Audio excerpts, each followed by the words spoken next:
ಈ ವರ್ಷ ಹನುಮಾನ್ ಜಯಂತಿ ಮೇ 22ರಂದು. ಈ ಶಕ್ತಿಶಾಲಿ ದಿನದಂದು ಹನುಮಂತನನ್ನು ಪೂಜಿಸುವುದರಿಂದ ಜೀವನದಲ್ಲಿ ಎದುರಾಗುವ ಕಠಿಣ ಸಮಸ್ಯೆಗಳು ಮತ್ತು ಒತ್ತಡಗಳು ಕಡಿಮೆಯಾಗುತ್ತವೆ ಮತ್ತು ಸಮೃದ್ಧಿ ಮತ್ತು ಯಶಸ್ಸು ದೊರೆಯುತ್ತದೆ. ಈ ವಿಶೇಷ ದಿನದಂದು ಮನೆಯಲ್ಲಿ ಕೆಲವು ಪರಿಹಾರಗಳನ್ನು ಮಾಡುವುದರಿಂದ ನಿಮ್ಮ ಜಾತಕ ಬದಲಾಗುತ್ತದೆ. ನಿಮ್ಮ ಕಷ್ಟಗಳು ದೂರವಾಗುತ್ತವೆ ಮತ್ತು ನಿಮ್ಮ ಸಂಪತ್ತು ಅಗಾಧವಾಗಿ ಹೆಚ್ಚಾಗುತ್ತದೆ. ನಿಮ್ಮ ಜೀವನದ ಎಲ್ಲಾ ಸಮಸ್ಯೆಗಳಿಂದ ಮುಕ್ತಿ ಪಡೆಯಲು ಬಯಸಿದರೆ ಹನುಮಾನ್ ಜಯಂತಿಯ ದಿನದಂದು 11 ವೀಳ್ಯದ ಎಲೆಗಳನ್ನು ತೆಗೆದುಕೊಂಡು ಶುದ್ಧ ನೀರಿನಿಂದ ತೊಳೆದು ವೀಳ್ಯದ ಎಲೆಗಳ ಮೇಲೆ ಸಿಂಧೂರದೊಂದಿಗೆ ಏ ಶ್ರೀರಾಮ ಎಂದು ಬರೆದು ನಂತರ 11 ವೀಳ್ಯದ ಎಲೆಗಳನ್ನು ಸೇರಿಸಿ ಹಾರವನ್ನು ಮಾಡಿ. ನಂತರ ಹನುಮಂತನ ದೇವಸ್ಥಾನದಲ್ಲಿ ವೀಳ್ಯದ ಎಲೆಗಳ ಹಾರವನ್ನು ಅರ್ಪಿಸಿ ಅಥವಾ ಮನೆಯಲ್ಲಿ ಹನುಮಂತನ ಚಿತ್ರಕ್ಕೆ ವೀಳ್ಯದ ಎಲೆಗಳ ಹಾರವನ್ನು ಅರ್ಪಿಸಿ. ಹೀಗೆ ಮಾಡಿದರೆ ನಿಮ್ಮ ಜೀವನದ ಎಲ್ಲಾ ಸಮಸ್ಯೆಗಳು ಪರಿಹಾರವಾಗುತ್ತವೆ. ಹನುಮ ಜಯಂತಿ. ಸೂರ್ಯೋದಯಕ್ಕೆ ಮೊದಲು ಎಚ್ಚರಗೊಳ್ಳಿ.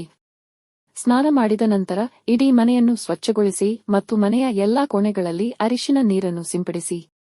ನಂತರ ನಿಮ್ಮ ಪೂಜಾ ಕೋಣೆಯಲ್ಲಿರುವ ಎಲ್ಲಾ ದೇವರ ಮೂರ್ತಿಗಳನ್ನು ಒದ್ದೆ ಬಟ್ಟೆಯಿಂದ ಸ್ವಚ್ಛಗೊಳಿಸಿ ಅವುಗಳ ಮೇಲೆ ಅರಿಶಿನವನ್ನು ಬರೆದು ಕೇಸರಿ ಹನಿಗಳನ್ನು ಸೇರಿಸಿ. ಅದರ ನಂತರ ಪೂಜೆ ಮಾಡಿ. ಕೋಣೆಯಲ್ಲಿರುವ ಎಲ್ಲಾ ದೇವರ ಚಿತ್ರಗಳನ್ನು ಹೂವುಗಳಿಂದ ಅಲಂಕರಿಸಬೇಕು. ಹನುಮಂತನಿಗೆ ಗುಲಾಬಿ ಎಂದರೆ ತುಂಬಾ ಇಷ್ಟ, ಆದ್ದರಿಂದ ಪೂಜಾ ಕೋಣೆಯಲ್ಲಿ ಹನುಮಂತನ ಪ್ರತಿಮೆಗೆ ಗುಲಾಬಿಗಳನ್ನು ಅರ್ಪಿಸಿ. ನಂತರ ಹನುಮಂತನ ಪ್ರತಿಮೆಯ ಮುಂದೆ ಹಿಟ್ಟಿನಿಂದ ಮಾಡಿದ ದೀಪವನ್ನು ಬೆಳಗಿಸಿ. ನಂತರ ದೇವರಿಗೆ ಕರ್ಪೂರ ಆರತಿ ಅರ್ಪಿಸಿ ಪೂಜೆಯನ್ನು ಮುಗಿಸಿ. ಹನುಮಾನ್ ಜಯಂತಿಯ ದಿನದಂದು ಹೀಗೆ ಮಾಡಿದರೆ ನಿಮ್ಮ ಮನೆಯಲ್ಲಿ ಸಂಪತ್ತು ವೃದ್ಧಿಯಾಗುತ್ತದೆ ಮತ್ತು ನಿಮ್ಮ ಎಲ್ಲಾ ಕಷ್ಟಗಳು ಪರಿಹಾರವಾಗುತ್ತವೆ.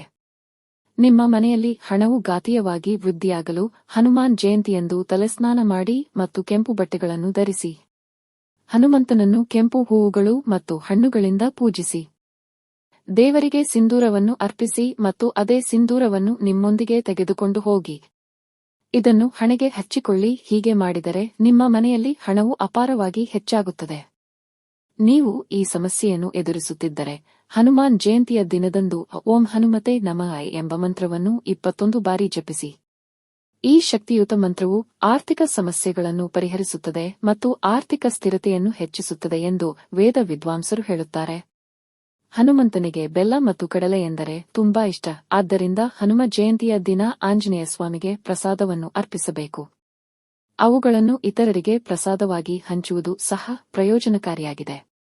ಮನೆಯಲ್ಲಿನ ಸಮಸ್ಯೆಗಳು ದೂರವಾಗುತ್ತವೆ. ತುಳಸಿ ಎಲೆ ಎಂದರೆ ಹನುಮಂತನಿಗೆ ಅಪಾರ ಪ್ರೀತಿ.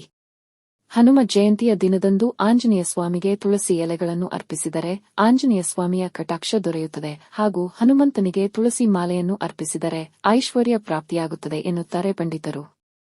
ಹನುಮ ಜಯಂತಿಯ ದಿನ ಹನುಮಾನ್ ದೇವಸ್ಥಾನಕ್ಕೆ ಹೋಗಿ ಆ ದೇವಸ್ಥಾನದಲ್ಲಿ ಹನುಮಂತನ ದೇಹಕ್ಕೆ ಸಿಂಧೂರವನ್ನು ಹಚ್ಚಿ. ನೀವು ಕೈಗೊಳ್ಳುವ ಪ್ರತಿಯೊಂದು ಕಾರ್ಯವೂ ಯಾವುದೇ ಅಡೆತಡೆಯಿಲ್ಲದೆ ಪೂರ್ಣಗೊಳ್ಳುತ್ತದೆ ಎಂದು ಇದು ಖಚಿತಪಡಿಸುತ್ತದೆ. ಎಲ್ಲಾ ಅಡೆತಡೆಗಳು ನಿವಾರಣೆಯಾಗುತ್ತವೆ.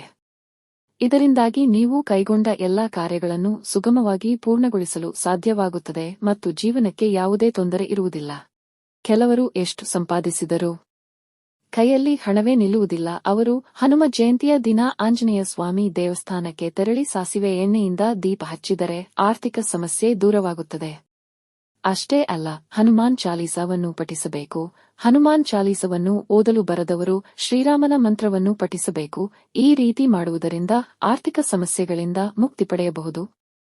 ಹನುಮ ಜಯಂತಿಯ ದಿನ ದೇವಾಲಯದಲ್ಲಿರುವ ಆಂಜನೇಯ ಸ್ವಾಮಿಗೆ ಗುಲಾಬಿ ಹೂವಿನ ಹಾರವನ್ನು ಅರ್ಪಿಸಿ ಮತ್ತು ಈ ಪರಿಹಾರವು ನಿಮ್ಮ ಆರ್ಥಿಕ ಸಮಸ್ಯೆಗಳಿಂದ ಮುಕ್ತಿ ನೀಡುತ್ತದೆ ಮತ್ತು ಕೈಯಲ್ಲಿ ಹಣ ಉಳಿಯುತ್ತದೆ.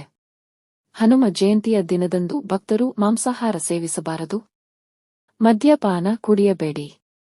ಅಲ್ಲದೆ ಇಂದು ಯಾರೊಂದಿಗೂ ವಾದ ಮಾಡಬೇಡಿ. ಕೋಪ ಮತ್ತು ಕೌಟುಂಬಿಕ ಕಲಹಗಳನ್ನು ತಪ್ಪಿಸಿ. ಇಂದು ಕೂದಲು ಅಥವಾ ಉಗುರುಗಳನ್ನು ಕತ್ತರಿಸುವುದು ಅಶುಭ. ಹನುಮಂತನನ್ನು ಮೆಚ್ಚಿಸಲು ಹನುಮಾನ್ ಜಯಂತಿಯಂದು ಹನುಮಾನ್ ದೇವಾಲಯದಲ್ಲಿ ರಾಮನಾಮ ಪಠಿಸಿ. ಬಜರಂಗಬಲಿಯನ್ನು ರಾಮನ ಮಹಾನ್ ಭಕ್ತನೆಂದು ಪರಿಗಣಿಸಲಾಗಿದೆ. ಆದ್ದರಿಂದ ರಾಮನಾಮ ಜಪಿಸುವುದು. ದೇವಸ್ಥಾನಕ್ಕೆ ಹೋಗಲು ಸಾಧ್ಯವಾಗದವರು ಮನೆಯಲ್ಲಿ ಹನುಮಂತನ ಪ್ರತಿಮೆ ಅಥವಾ ಚಿತ್ರದ ಮುಂದೆ ಕುಳಿತು ರಾಮನ ಯಾವುದೇ ಮಂತ್ರವನ್ನು ಜಪಿಸಬೇಕು. ಹೀಗೆ ಮಾಡುವುದರಿಂದ ಭಕ್ತರ ಎಲ್ಲ ಆಸೆಗಳು ಈಡೇರುತ್ತವೆ. ಹಣ ಅಥವಾ ಆಹಾರದ ಕೊರತೆ ಇರುವುದಿಲ್ಲ. ಸಾಧ್ಯವಾದರೆ ಇಂದು ಉಪವಾಸ ಮಾಡಿ ಬಡವರಿಗೆ ಅನ್ನ ಹಾಕಿ. ಪ್ರತಿಯೊಬ್ಬರೂ ತಮ್ಮ ಸಂಪತ್ತು ಹೆಚ್ಚಾಗಬೇಕೆಂದು ಮತ್ತು ಜೀವನದಲ್ಲಿ ಹಣದ ಕೊರತೆ ಇರಬಾರದು ಎಂದು ಬಯಸುತ್ತಾರೆ. ಅದಕ್ಕಾಗಿ ಹನುಮಾನ್ ಜಯಂತಿಯ ದಿನದಂದು ಆಲದ ಮರದ ಎಲೆಯನ್ನು ತೆಗೆದುಕೊಂಡು ಅದನ್ನು ಅರಿಶಿನ ನೀರಿನಿಂದ ತೊಳೆದು ಹನುಮಂತನಿಗೆ ಅರ್ಪಿಸಿ. ಹೀಗೆ ಮಾಡುವುದರಿಂದ ಸಂಪತ್ತು ಬರುತ್ತದೆ. ಹೀಗೆ ಮಾಡುವುದರಿಂದ ಹನುಮಾನ್ ದೇವರು ಹಾಗೂ ಲಕ್ಷ್ಮೀ ದೇವಿಯ ಆಶೀರ್ವಾದ ಸಿಗುತ್ತದೆ ಎಂದು ವೇದ ವಿದ್ವಾಂಸರು ಹೇಳುತ್ತಾರೆ. ನೀವು ಜೀವನದಲ್ಲಿ ಉನ್ನತ ಮಟ್ಟವನ್ನು ತಲುಪಲು ಬಯಸಿದರೆ ಹನುಮಾನ್ ಜಯಂತಿಯ ದಿನದಂದು ನೀವು ಹನುಮಂತನನ್ನು ಪ್ರಾರ್ಥಿಸಿ ತಾಂಬೂಲವನ್ನು ಅರ್ಪಿಸಬೇಕು. ನೀವು ಇದನ್ನು ಮಾಡಿದರೆ ವೀಳ್ಯದೆಲೆಯನ್ನು ಪ್ರೀತಿಸುವ ಭಗವಾನ್ ಆಂಜನೇಯನ ಆಶೀರ್ವಾದದಿಂದ ವೃತ್ತಿ ಜೀವನದಲ್ಲಿ ಯಶಸ್ಸು ಸಾಧಿಸಲು ಸಹಾಯವಾಗುತ್ತದೆ. ನಿಮ್ಮ ಎಲ್ಲಾ ಪಾಪಗಳಿಂದ ಮುಕ್ತಿ ಪಡೆಯಲು ಬಯಸಿದರೆ ಹನುಮಾನ್ ಜಯಂತಿಯನ್ನು ಆಚರಿಸಿ. ಹನುಮಂತನ ಪ್ರಿಯವಾದ ಅಶ್ವತ್ಥ್ ಮರದ ಎಲೆಗಳನ್ನು ಅರ್ಪಿಸಬೇಕು. 11 ಅಶ್ವತ್ಥ್ ಮರದ ಎಲೆಗಳನ್ನು ತೆಗೆದುಕೊಂಡು ಅವುಗಳನ್ನು ಒಳ್ಳೆಯ ನೀರಿನಿಂದ ತೊಳೆಯಿರಿ. ಅವುಗಳ ಮೇಲೆ ಸಿಂಧೂರದಿಂದ ಜೈ ಶ್ರೀರಾಮ್ ಎಂದು ಬರೆಯಬೇಕು. ಆ ಎಲೆಗಳನ್ನು ನಿಮ್ಮ ಹತ್ತಿರದ ಆಂಜನೇಯ ಸ್ವಾಮಿ ದೇವಸ್ಥಾನದಲ್ಲಿ ದೇವರ ಮುಂದೆ ಇಡಬೇಕು. ಈ ಪರಿಹಾರವನ್ನು ಅನುಸರಿಸುವುದರಿಂದ ನಿಮ್ಮ ಎಲ್ಲಾ ಆರ್ಥಿಕ ತೊಂದರೆಗಳು ಬಗೆಹರಿಯುತ್ತವೆ ಮತ್ತು ನೀವು ಉತ್ತಮ ಆರ್ಥಿಕ ಫಲಿತಾಂಶಗಳನ್ನು ಸಹ ಪಡೆಯುತ್ತೀರಿ. ಹನುಮಾನ್ ಜಯಂತಿಯಂದು ಸ್ನಾನ ಮಾಡಿದ ನಂತರ ಹಸುವಿಗೆ ಆಹಾರ ನೀಡುವುದು ಇನ್ನೂ ಶುಭ. ನೀವು ಹೀಗೆ ಮಾಡಿದರೆ ನಿಮಗೆ ಲಕ್ಷ್ಮೀ ದೇವಿಯ ಆಶೀರ್ವಾದ ಖಂಡಿತ ಸಿಗುತ್ತದೆ. ಗೋವಿನಲ್ಲಿ ಮುಕ್ಕೋಟಿ ದೇವರುಗಳು ವಾಸಿಸುವುದರಿಂದ ನೀವು ಗೋವಿಗೆ ಆಹಾರವನ್ನು ನೀಡಿದರೆ ಮುಕ್ಕೋಟಿ ದೇವರುಗಳ ಆಶೀರ್ವಾದವನ್ನು ನೀವು ಪಡೆಯುತ್ತೀರಿ. ಹನುಮಾನ್ ಜಯಂತಿಯಂದು ಸೂರ್ಯೋದಯಕ್ಕೂ ಮುನ್ನ ಬೆಳಿಗ್ಗೆ ಬೇಗನೆ ಎದ್ದು ಸ್ನಾನ ಮಾಡಬೇಕು. ನಿಮ್ಮ ಪ್ರದೇಶದಲ್ಲಿರುವ ಹತ್ತಿರದ ಹನುಮಾನ್ ದೇವಸ್ಥಾನಕ್ಕೆ ಹೋಗಿ ಸಿಂಧೂರ ಸಲ್ಲಿಸಬೇಕು ಮತ್ತು ಹಚ್ಚಿಕೊಳ್ಳಿ. ನೀವು ಇದನ್ನು ಮಾಡಿದರೆ ದೀರ್ಘ ಸುಮಂಗಲಿ ಯೋಗ ದೊರೆಯುತ್ತದೆ. ಈ ಶುಭ ದಿನದಂದು ಭಗವಾನ್ ಹನುಮಾನ್ ಮತ್ತು ಶ್ರೀ ಸೀತಾರಾಮರನ್ನು ಪೂಜಿಸಬೇಕು. ಹನುಮಂತನಿಗೆ ಶ್ರೀಗಂಧ, ಧೂಪದ್ರವ್ಯ, ಹೂವುಗಳು, ಧೂಪ ದೀಪಗಳು, ಹಣ್ಣುಗಳು ಇತ್ಯಾದಿಗಳನ್ನು ಅರ್ಪಿಸುವುದು.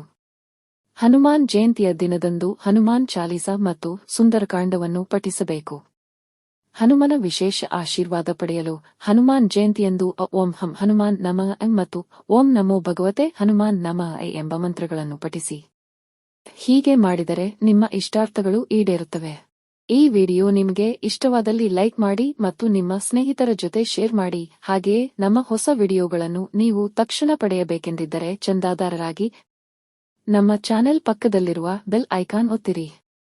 ಧನ್ಯವಾದಗಳು.